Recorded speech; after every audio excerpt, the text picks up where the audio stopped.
welcome to the XCPA channel. This week, a lot of business owners are on panic mode because we got panic emails and panic calls from business owners saying that they cannot get their contractors or independent contractors or some vendors who perform services to give them W-9. So today, this video, we're going to talk about how do you overcome this challenge in a scenario where you cannot issue 1099 because you have not received signed W-9s from your vendors. Please stay tuned. So first of all, to all business owners, don't panic because there are ways to overcome this challenge.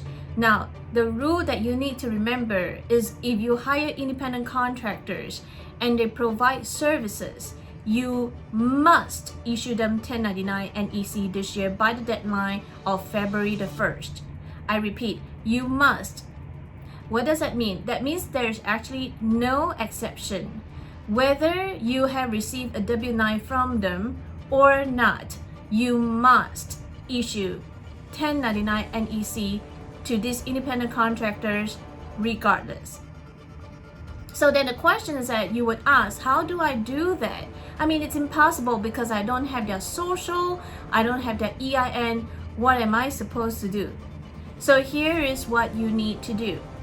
You need to still fill out the paper copy, and on the box of EIN or SSN, you need to report refuse. And at the same time, what's important is that you need to demonstrate that you have made many attempts, or at least 3 attempts, and it has to be documented. So you have to have documentation to prove that you have made at least 3 or more attempts to try to get your independent contractors to submit the signed W-9 forms to you.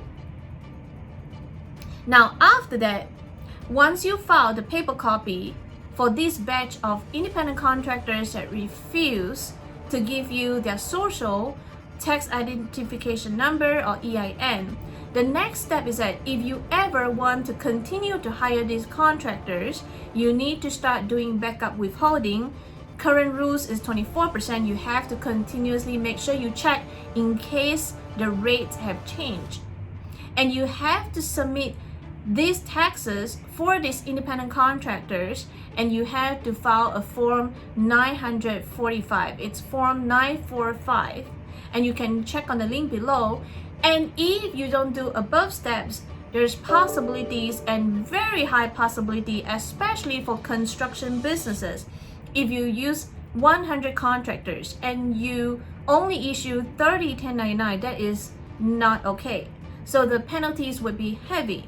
So what are the penalties? The penalties for late filing is $50, but you intentionally disregard. In the scenario, if business owners intentionally ignore or disregard the filing, then it can go all the way up to $550 per 1099, and it can keep accumulating. So we want you to be sure that you file your 1099s timely. If you have any questions, if you're not sure, this is really just information to share with you. You still need to consult your tax advisors or your CPA, and please reach out if you need any help. As usual, we will see you tomorrow for more tax tips that you need to know to run your business successfully. Thank you so much for watching. Goodbye.